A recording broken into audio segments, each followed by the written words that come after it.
श्री परमात्मने नमः। श्रीमद् भागवत गीता के 5वें अध्याय का महात्म्य। श्री भगवान कहते हैं, देवी अब सब लोगों द्वारा सम्मानित 5वें अध्याय का महात्म्य संक्षेप में बतलाता हूँ, सावधान होकर सुनो। मद्र देश में पुरुतपुर नामक एक नगर है। उसमें पिंगल नामक एक ब्राह्मण रहता था।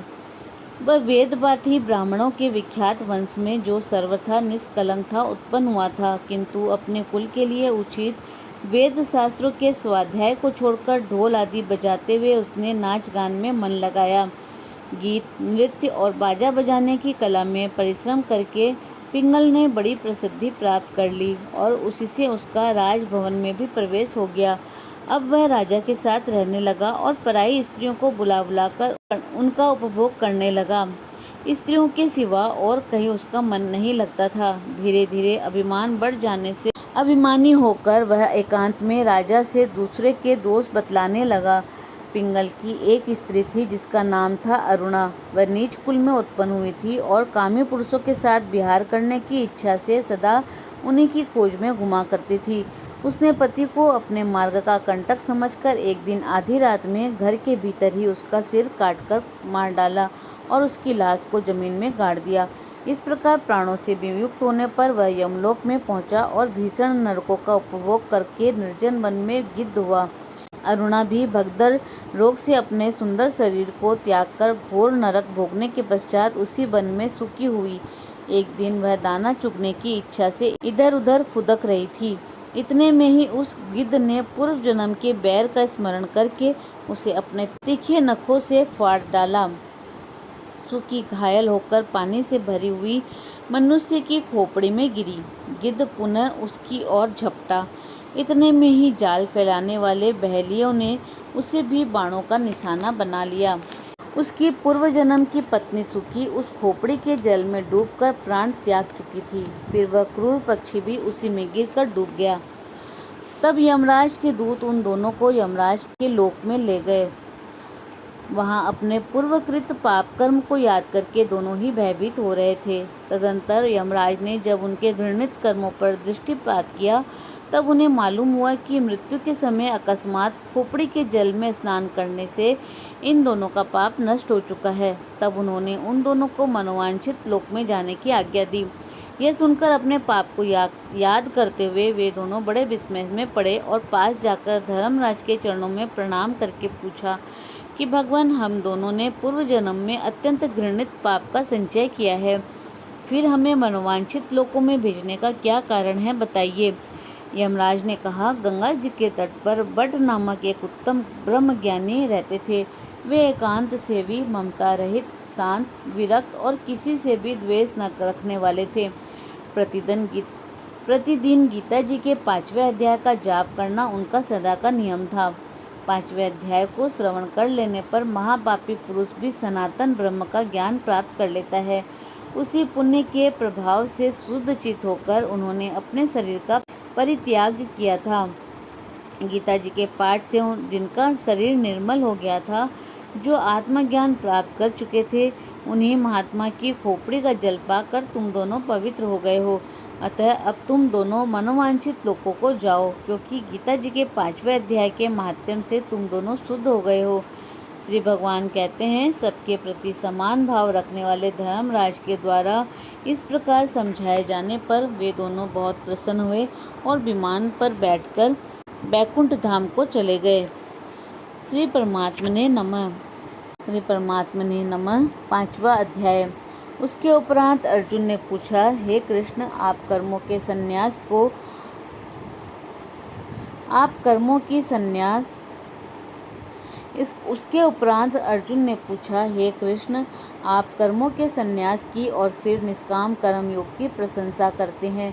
इसीलिए इन दोनों में एक जो निश्चय किया हुआ कल्याणकारक होवे, उसको मेरे लिए कहिए। इस प्रकार अर्जुन के पूछने पर श्री कृष्ण महाराज बोले, हे अर्जुन, कर्मों का संन्यास अर्थात मन, इंद्रियों और शरीर द्वारा होने वाले संपूर्ण कर्मों में कर्तापन का त्याग और निष्काम कर्म योग अर्थात समत्व बुद्धि से भगवदर्थ कर्मों का करना। समत्व बुद्धि से भगवत कर्मों का करना, ये दोनों ही परम कल्याण के करने वाले हैं। परंतु उन दोनों में भी कर्मों के संन्यास से निष्काम कर्म योग साधन में सुगम होने से श्रेष्ठ है।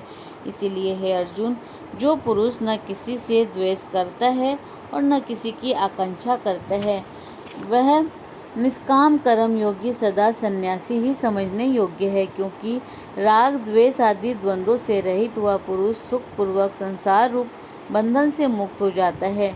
हे अर्जुन, ऊपर कहे हुए सन्यास और निष्काम कर्म योग को मूर्ख लोग अलग अलग फल वाले कहते हैं, न कि पंडित जन, क्योंकि दोनों में से एक में भी अच्छी प्रकार स्थित हुआ पुरुष दोनों के फल रूप परमात्मा को प्राप्त होता है। ज्ञान योगियों द्वारा जो परम धाम प्राप्त किया जाता है, निष्काम कर्म योगियों द्वारा भी वही प्राप्त किया जाता है। इसीलिए जो पुरुष ज्ञान योग और निष्काम कर्म योग को फल रूप में एक देखता है, वही यथार्थ देखता है। परंतु हे अर्जुन, निष्काम कर्म योग के बिना संन्यास अर्थात मन और इंद्रियों तथा शरीर द्वारा होने वाले संपूर्ण कर्मों में कर्तापन का त्याग प्राप्त होना कठिन है, और भगवत स्वरूप को मनन करने वाला निष्काम कर्म योगी परम ब्रह्म परमात्मा को शीघ्र ही प्राप्त हो जाता है। बस में किया हुआ है शरीर जिसके, ऐसा जितेंद्रिय और विशुद्ध अंतःकरण वाला एवं संपूर्ण प्राणियों के आत्मारूप परमात्मा में एक ही भाव हुआ निष्काम कर्म योगी कर्म करता हुआ भी लिपायमान नहीं होता। हे अर्जुन, तत्व को जानने वाला सांख्य योगी तो देखता हुआ, सुनता हुआ, स्पर्श करता हुआ, सूंघता हुआ, भोजन करता हुआ, गमन करता हुआ, सोता हुआ, श्वास लेता हुआ, बोलता हुआ, त्यागता हुआ, ग्रहण करता हुआ और आँखों को खोलता हुआ और मींचता हुआ भी सब इंद्रियों अपने अपने अर्थों में बरत रही है।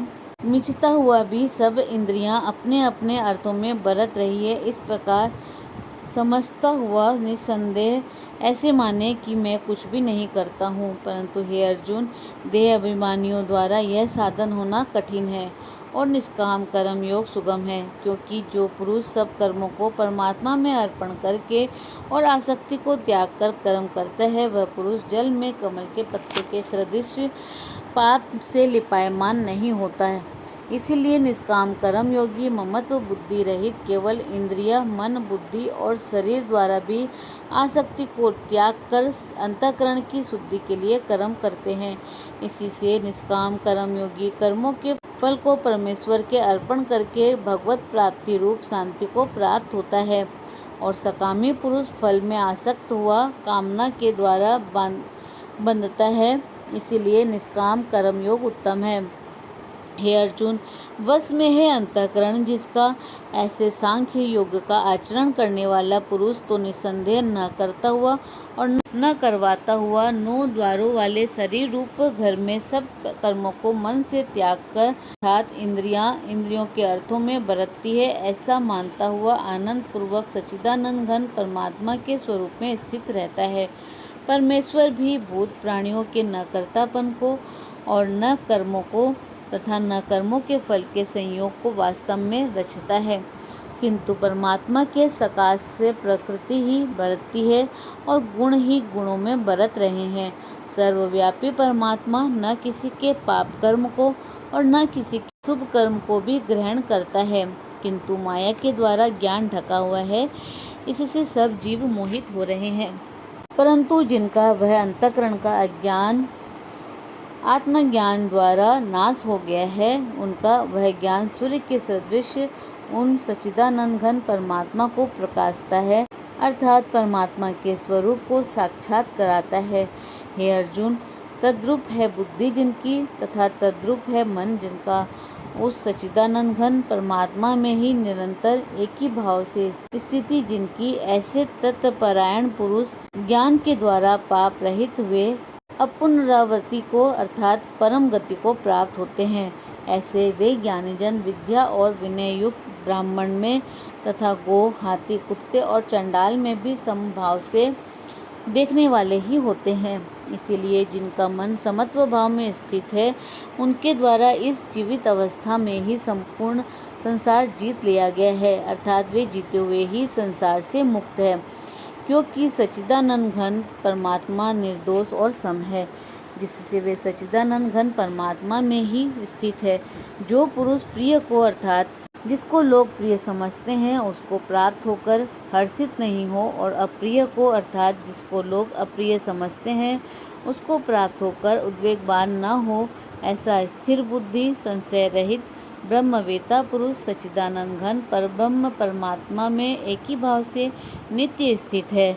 बाहर के विषयों में अर्थात सांसारिक भोगों में आसक्ति रहित अंतःकरण वाला पुरुष अंतःकरण में जो भगवत ध्यान जनित आनंद है उसको प्राप्त होता है, और वह पुरुष सच्चिदानंद घन पर ब्रह्म परमात्मा रूप योग में एक ही भाव से स्थित हुआ अक्षय आनंद को अनुभव करता है। जो यह इंद्रिय तथा विषयों के संयोग से उत्पन्न होने वाले सब भोग है, वे यद्यपि विषयी पुरुषों को सुख रूप भासते हैं तो भी निसंदेह दुख के ही हेतु है और आदि अंत वाले अर्थात अनित्य है। इसीलिए हे अर्जुन, बुद्धिमान विवेकी पुरुष उनमें नहीं रमता। जो मनुष्य शरीर के नाश होने से पहले ही काम और क्रोध से उत्पन्न हुए वेग को सहन करने में समर्थ है, अर्थात काम क्रोध को जिसने सदा के लिए जीत लिया है, वह मनुष्य इस लोक में योगी है और वही सुखी है। जो पुरुष निश्चय करके अंतरात्मा में ही सुख वाला है और आत्मा में ही आराम वाला है तथा जो आत्मा में ही ज्ञान वाला है, ऐसा वह सच्चिदानंद घन पर ब्रह्म परमात्मा के साथ एक ही भाव हुआ सांख्य योगी शांत ब्रह्म को प्राप्त होता है। नाश हो गए हैं पाप जिनके, ज्ञान करके निवृत्त हो गया है संशय जिनका, और संपूर्ण भूत प्राणियों के हित में है रति जिनकी, एकाग्र हुआ है भगवान के ध्यान में चित्त जिनका, ऐसे ब्रह्मवेता पुरुष शांत पर ब्रह्म को प्राप्त होते हैं। काम क्रोध से रहित जीते हुए चित्त वाले पर ब्रह्म परमात्मा का साक्षात्कार किए हुए ज्ञानी पुरुषों के लिए सब ओर से शांत पर ब्रह्म परमात्मा ही प्राप्त है।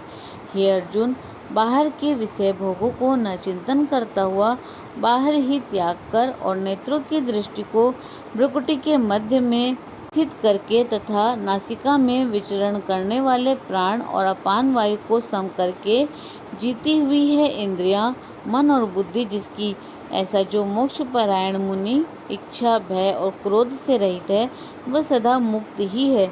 और हे अर्जुन, मेरा भक्त मेरे को यज्ञ और तपों को भोगने वाला और संपूर्ण लोकों के ईश्वरों का भी ईश्वर तथा संपूर्ण भूत प्राणियों का सुहृदय अर्थात स्वार्थ रहित प्रेमी, ऐसा तत्व से जानकर शांति को प्राप्त होता है और सच्चिदानंद घन परिपूर्ण शांत ब्रह्म के सिवा और कुछ भी नहीं रहता, केवल वासुदेव ही वासुदेव रह जाता है। अतः श्रीमद् भागवत गीता रूपी उपनिषद एवं ब्रह्म विद्या तथा योग शास्त्र विषयक श्री कृष्ण अर्जुन संवाद में कर्म संन्यास योग नामक 5वां अध्याय। ओम तत्सत। श्री परमात्मने नमः।